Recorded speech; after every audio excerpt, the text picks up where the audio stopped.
Bapa di surga, terima kasih. Pada hari ini kami boleh berkumpul lagi Tuhan. Untuk mendengarkan firman-Mu, untuk beribadah, dan untuk menyenangkan hati Tuhan. Bapa, pada saat ini hati kami terarah kepada Engkau. Berfirmanlah kepada kami, buat kami dikuatkan, buat iman kami bangkit Tuhan, dan buat kami bersemangat menghadapi setiap hal yang terjadi dalam kehidupan kami. Terima kasih Tuhan, hati kami terbuka, tanah hati kami Tuhan lembut terhadap firman-Mu, dan kami menerima kebenaran firman Tuhan untuk tertanam, bertumbuh dan berbuah dalam kehidupan kami. Di dalam nama Tuhan Yesus Kristus kami berdoa dan mengucap syukur. Amin.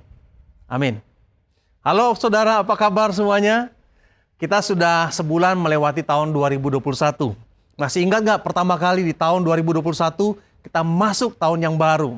Biasanya kita bersemangat, ada banyak tekad baru, impian-impian yang perlu diraih, gol-gol yang agresif saudara.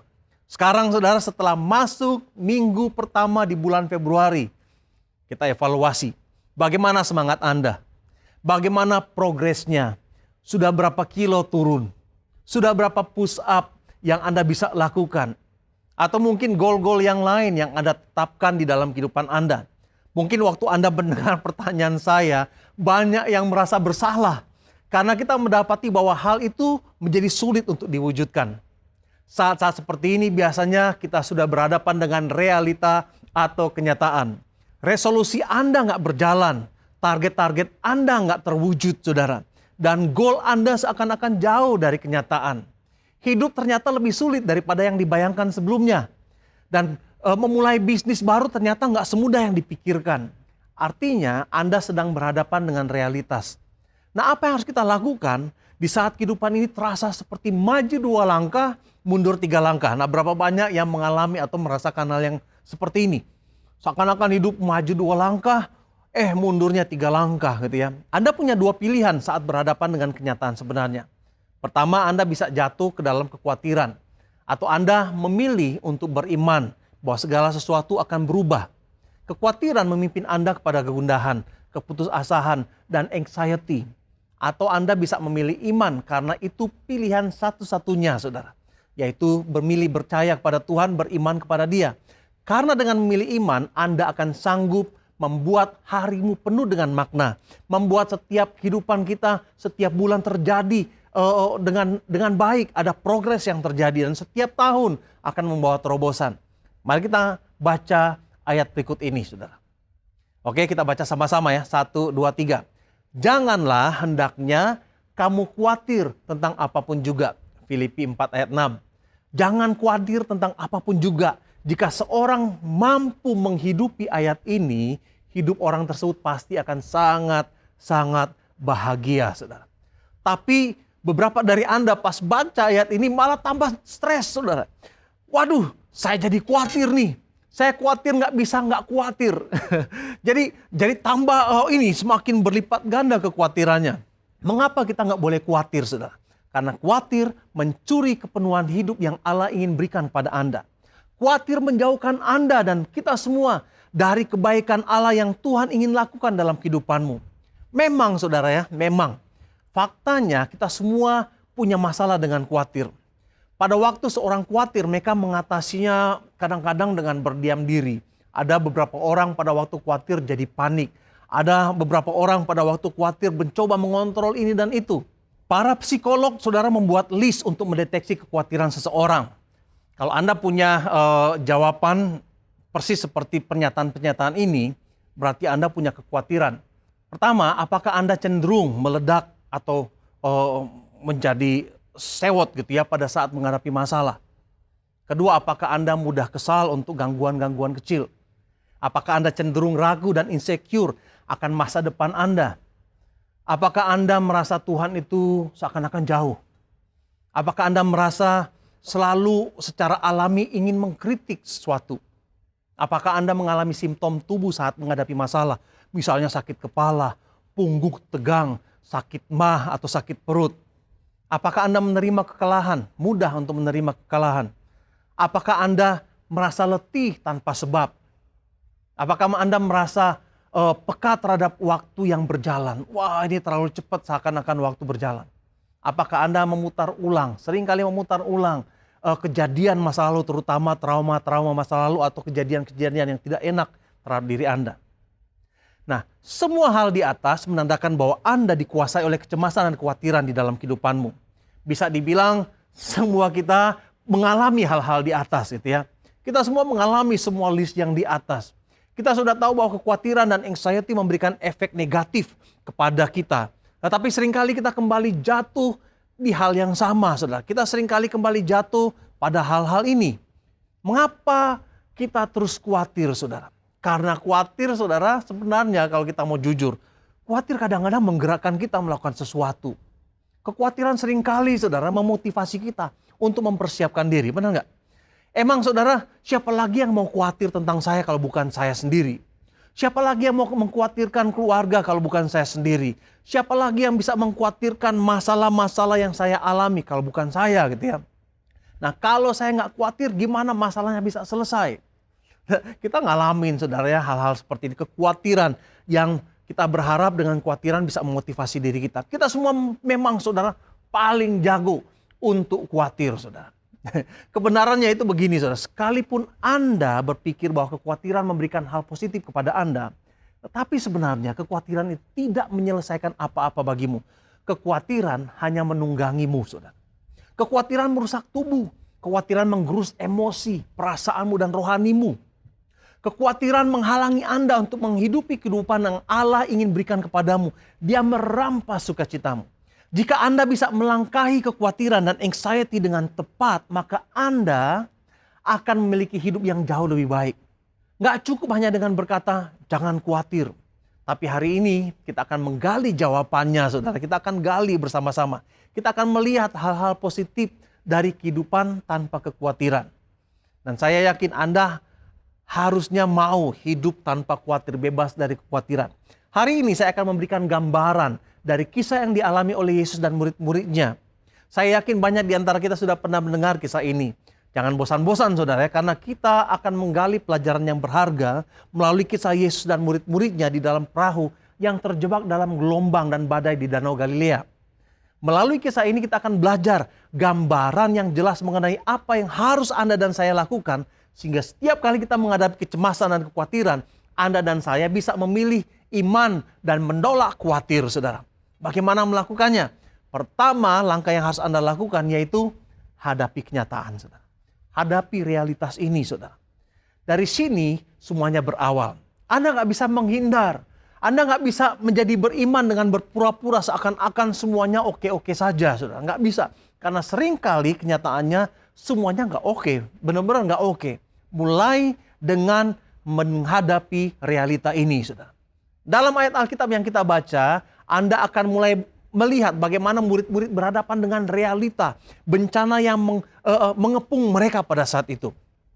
Matius 8 ayat 23-24. Lalu Yesus naik ke dalam perahu dan murid-muridnya pun mengikutinya. Sekonyong-konyong mengamuklah angin ribut di danau itu, sehingga perahu itu ditimbus gelombang. Tapi Yesus tidur. Dari ayat ini kita lihat satu perahu kecil terjebak di dalam badai yang hebat di tengah-tengah Danau Galilea. Lalu di situ Yesus tertidur. Kayaknya pas banget saudara untuk menggambarkan hal-hal yang menyebabkan kita khawatir dan cemas pada masa-masa sekarang ini. Kalau kita melihat kisah ini dan segala sesuatu yang mereka alami, paling tidak ada 4 keadaan yang terjadi saudara. Dan kita lihat semuanya yang akan menggambarkan realita yang kita hidup di masa modern ini. Mari kita lihat bersama-sama dan berkaca kepada diri kita sendiri. Realita pertama yang mereka hadapi, yaitu realita angin ribut, saudara. Ini memberikan gambaran dari masalah yang gak terduga. Mereka ada di tengah-tengah danau yang luas, yang sangat menakutkan, saudara, karena badai yang terjadi. Bagi Petrus dan beberapa mantan nelayan, hari itu sebenarnya adalah bukan sesuatu yang spesial, saudara. Gak ada firasat buruk waktu pertama mereka pergi menyeberang Danau Galilea. Semuanya tenang, semuanya damai. Di sekitar Danau Galilea ini, saudara, sebenarnya dibentuk dari pegunungan-pegunungan yang membentuk seperti corong, seperti funnel gitu ya, yang makin lama makin menyempit. Karena bentuk topografi yang unik dari pegunungan yang ada di sekitar Galilea ini, saudara, Danau Galilea ini, pada waktu angin berhembus, saudara, dengan sudut tertentu, Angin ini bisa mengubah cuaca yang kalem dalam sekejap menjadi sangat berbahaya, saudara.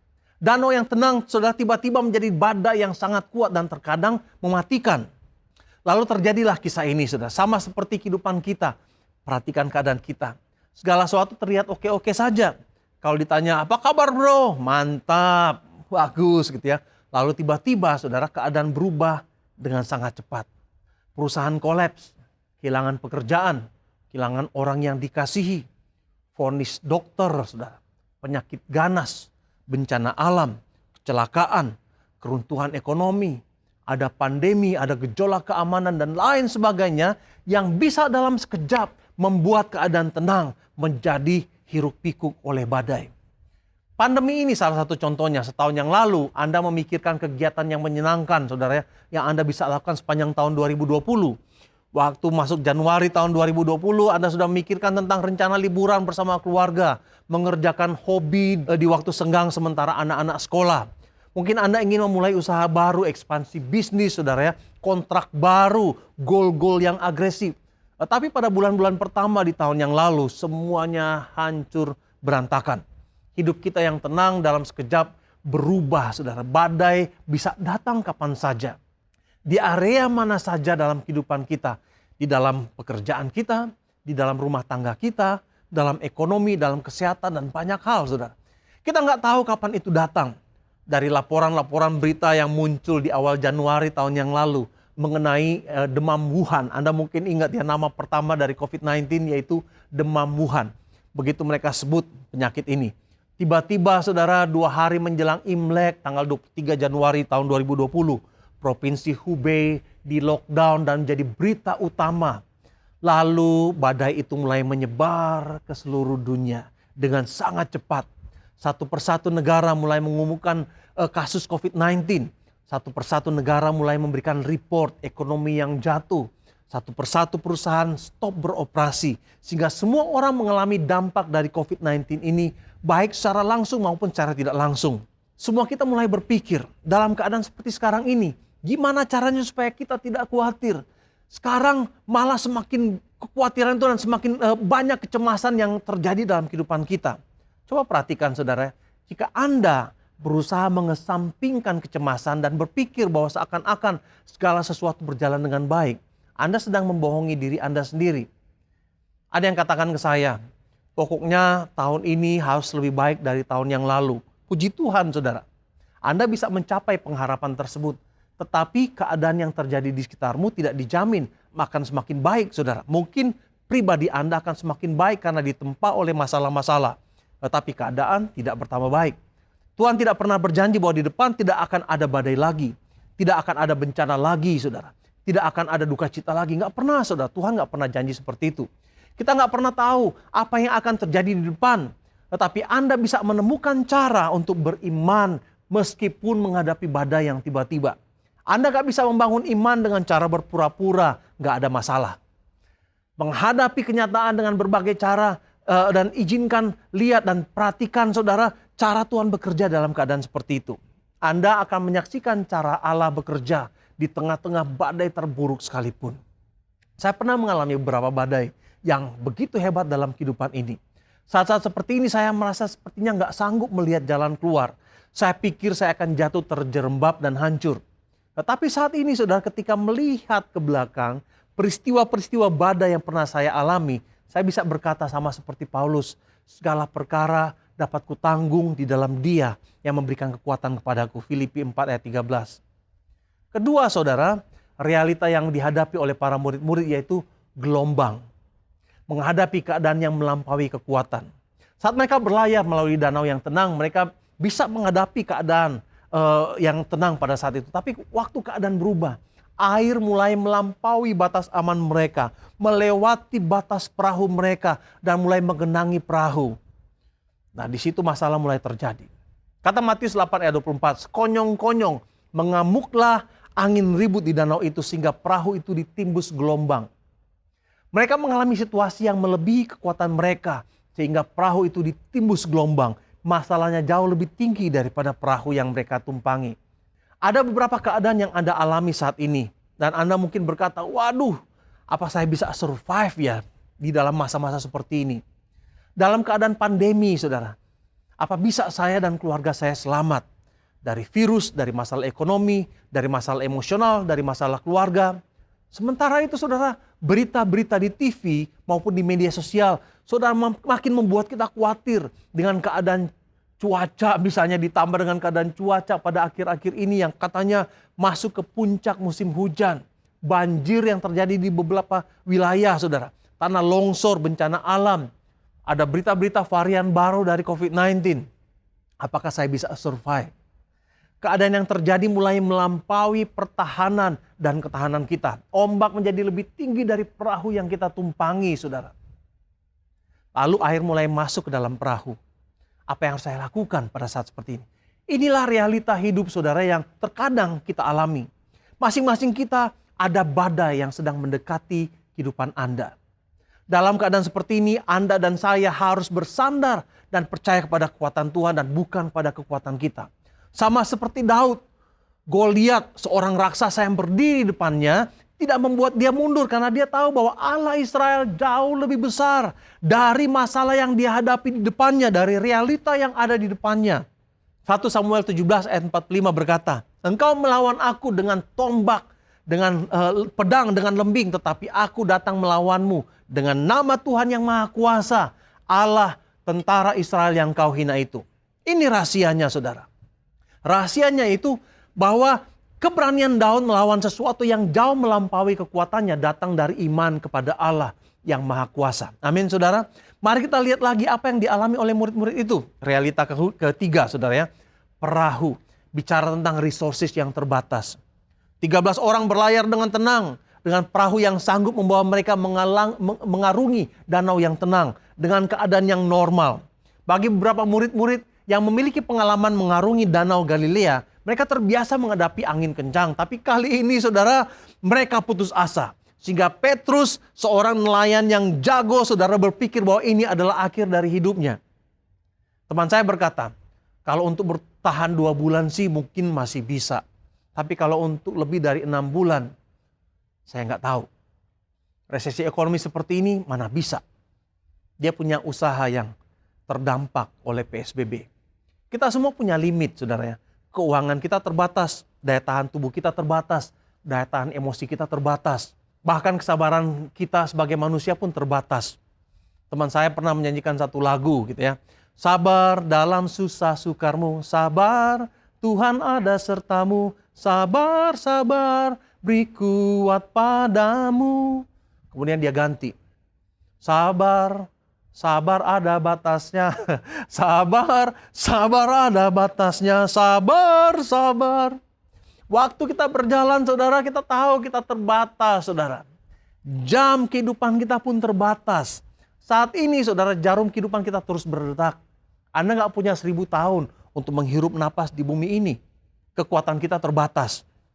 Kalau kita punya badan seperti Superman, kita mungkin gak usah takut terhadap penyakit, gak usah takut terhadap encok, virus, dan lain-lain. Tapi kita tahu, saudara, Superman sekalipun punya kelemahan. Kalau dia dekat dengan batu Krypton, dia juga mati. Di film kita tahu dia mati, saudara. Nah, saat kita tahu bahwa kita terbatas, harusnya kita semakin mengandalkan kesanggupan Tuhan. Amin. 2 Korintus 9 ayat 8 katakan, "Dan Allah sanggup melimpahkan kasih karunia kepada kamu, supaya kamu senantiasa berkecukupan di dalam segala sesuatu dan malah berkelebihan dalam pelbagai kebajikan." Jadi, saudara, resources kita adalah Tuhan semesta alam. Resources kita, saudara, yaitu segala sesuatu yang Tuhan sediakan bagi kita. Sehingga kita bukan saja cukup tetapi malah berkelebihan dalam pelbagai kebaikan. Hal yang terakhir yang dialami oleh murid-murid itu, yaitu realita keempat. Yesus tidur. Mereka merasa sendirian. Lihatlah, saudara, mereka ada bersama-sama dengan Yesus di satu perahu. Badai itu mengamuk dan mereka merasa sangat ketakutan. Yesus baru saja melayani ribuan orang, saudara, hari itu. Dan mereka sedang menuju ke seberang untuk melayani ribuan orang lain lagi, saudara. Dan Yesus mungkin kelelahan dan tidur di tengah-tengah badai yang mengamuk. Murid-murid itu mulai berpikir, kapan Yesus bangun ya? Mungkin saat itu mereka berusaha untuk tidak mengganggu dia. Tapi makin lama makin menggelisahkan. Nah, terkadang, saudara, kita, saudara, menghadapi badai dan kita berusaha menghadapinya dengan seorang diri. Berusaha mengatasinya. Kita tahu Yesus bisa membuat mujizat, tapi kok Tuhan nggak bangun-bangun ya. Lama-lama kita sudah membutuhkan dia, tapi seakan-akan Tuhan nggak mau bangun-bangun. Kok kita dibuat berjuang sendiri ya? Kita berhadapan dengan situasi dan kehidupan dan fakta-fakta berat dari kehidupan ini, saudara. Dan semakin buruk keadaannya, semakin kita bertanya-tanya kapan Tuhan campur tangan. Kapan Tuhan mengulurkan tangannya dan menolong kita. Yesus tahu dong bahwa kita sedang dalam bahaya, saya sedang mengalami bahaya saat ini. Itu juga yang seringkali dirasakan oleh manusia ketika kita mengalami masalah yang semakin berat, lama-lama semakin berat, dan seakan-akan Tuhan tidur. Kita merasa berjuang sendiri, kita berpuasa, berdoa, berteriak, tetapi seakan-akan suara kita ditelan oleh badai yang mengamuk. Kita ingin Tuhan cepat-cepat bertindak. Tuhan gak peduli kalau kami mati, kata Petrus. Mungkin kita juga ucapkan kata-kata yang sama kepada Tuhan. Anda tahu, Tuhan itu mengasihi Anda. Anda juga tahu bahwa Tuhan Maha Kuasa dan jauh lebih besar dari semua masalah, dari semua badai yang Anda alami saat ini. Tapi perasaan meragukan keinginan Tuhan untuk menolong kita itu ada di sana, saudara. Kita meragukan dia.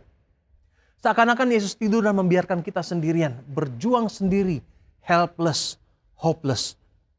Jawaban Tuhan sepertinya kalau kita lagi pesan belanja online, saudara, dikirim pakai ekonomi kurir. Butuh waktu seminggu kok belum nyampe-nyampe gitu ya. Kita maunya order barang pakai instan kurir. Pesannya sekarang, sejam kemudian sudah ada di depan rumah, dibawa sama abangnya. Bisa dilacak lagi, saudara, kalau di mana abangnya kok belum sampai-sampai gitu ya. Kita pengen cepat-cepat. Gimana kita nggak khawatir kalau Tuhan seakan-akan berlambat-lambat menjawab doa kita. Berlambat-lambat mengulurkan tangannya. Sementara, saudara, kekuatan kita semakin lama semakin melemah. Badai semakin lama semakin mengganas. Kata-kata kekuatan dan lagu-lagu rohani tidak lagi bisa membantu kita, saudara. Statistik tidak bisa menenangkan kekhawatiran kita. By the way, menurut statistik ya, 92% dari kekhawatiran manusia tidak pernah terjadi. Tetapi Anda masih bisa berargumen, gimana kalau yang 8% terjadi kepada saya ya? Pada saat kita menghadapi realitas kehidupan yang berat, manusia membutuhkan jawaban untuk bisa keluar dari kekhawatiran dan anxiety. Memikirkan kekhawatiran itu membuat kita semakin tenggelam dalam pusaran anxiety. Dalam keadaan seperti ini, kita bisa melakukan dua hal. Pertama, hadapi masalahmu. Jangan menghindar, jangan pura-pura nggak apa-apa. Jangan pura-pura seakan-akan semuanya oke-oke saja. Jangan abai, dan jangan pula menyalahkan orang lain. Hadapi, saudara. Kedua, pilih iman. Pilih untuk percaya kepadanya. Iman adalah penyembuh dari segala kekhawatiranmu. Penyembuh dari rasa khawatirmu, rasa takutmu. Selama Tuhan ada dalam perahu bersama-sama dengan engkau, Anda aman. Apa yang harus Anda lakukan pada saat berhadapan dengan badai kehidupan? Pertama, saudara, catat ini. Minta pertolongan Tuhan. Jangan menunda hingga keadaan semakin parah. Semakin cepat Anda meminta pertolongan Tuhan, semakin kecil juga kekhawatiran yang Anda miliki. Kedua, evaluasi diri. Mengapa saya takut? Saat itu Yesus bertanya, mengapa kamu takut? Kita pun harus mengevaluasi diri kita. Kenapa? Jawabanmu dari pertanyaan ini akan membuat Anda menemukan perspektif yang baru dari situasi yang Anda alami. Ketiga, perkuat imanmu kepada Tuhan. Tuhan mengasihi engkau dan Dia punya segala jawaban atas segala masalah yang Anda hadapi. Seandainya kita betul-betul sadar akan hal ini dan kita tahu benar-benar dan mengenal Dia, saudara, kita akan tenang dan penuh damai. Yesus berkata, Matius 8 ayat 26, mengapa kalian takut, kata Yesus. Kalian kurang percaya kepadaku. Kemudian Yesus berdiri dan membentak angin dan danau itu. Lalu danau itu menjadi sangat tenang. Perhatikan, saudara ya. Yesus gak marahin murid-muridnya. Dia kasihan dengan teror yang mereka alami oleh karena badai. Dia marah dan bentaknya kepada angin dan danau itu. Itulah bagian yang keempat yang harus kita lakukan. Yaitu percaya bahwa Allah punya kendali atas segala sesuatu. Gak ada satu badai pun yang terlampau besar bagi Tuhan. Tidak ada satu masalah pun yang terlampau rumit bagi Dia. He is in control, saudara. Amin. Kita akan melanjutkan pembahasan mengenai keempat poin ini nanti. Tapi kita akan skip dulu minggu depan, karena minggu depan kita punya acara spesial. Karena itu, saudara, saya mau ajak Anda untuk hadir di dalam ibadah minggu depan, acara spesial, ibadah spesial yang akan kita buat untuk memperingati Chinese New Year dan Hari Kasih Sayang ini ya. Ajak teman-teman Anda. Nah saat ini sebelum kita lanjut, mari kita berdoa terlebih dahulu. Mari kita berdoa. Bapa di surga, terima kasih Tuhan karena kami belajar pada hari ini bahwa seberat apapun masalah kami, seberat apapun tantangan yang kami alami, Engkau selalu bersama-sama dengan kami Tuhan. Engkau selalu menyertai kami. Janjimu bahwa Tuhan tidak pernah meninggalkan dan tidak pernah membiarkan kami sungguh nyata Tuhan.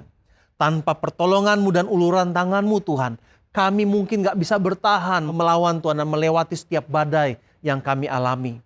Bapa, aku berdoa kepada saudara-saudaraku yang saat ini mungkin mengalami badai Tuhan. Tuhan sertai mereka dan ingatkan mereka bahwa Engkau selalu bersama-sama dengan mereka. Bahwa Engkau mengasihi mereka. Bahwa Engkau punya segala jawaban atas pergumulan dan masalah mereka Tuhan. Bahwa Engkau intervensi Tuhan di dalam kehidupan mereka. Dan membuat mereka Tuhan boleh percaya kepada Engkau dan melihat dan mengalami kuasa Tuhan. Dan melihat bahwa Tuhan gak pernah gagal, Tuhan gak pernah mengecewakan, dan mampukan mereka Tuhan untuk boleh melihat segala sesuatu dari sudut pandang Tuhan. Kami percaya Tuhan di masa-masa seperti ini, Engkau membuat mereka belajar Tuhan tentang pribadi-Mu. Sehingga kami selalu bergantung kepada Engkau, dan kami selalu Tuhan beriman kepada Engkau. Terima kasih Bapa di surga, kami berdoa di dalam nama Tuhan Yesus Kristus. Amin. Amin.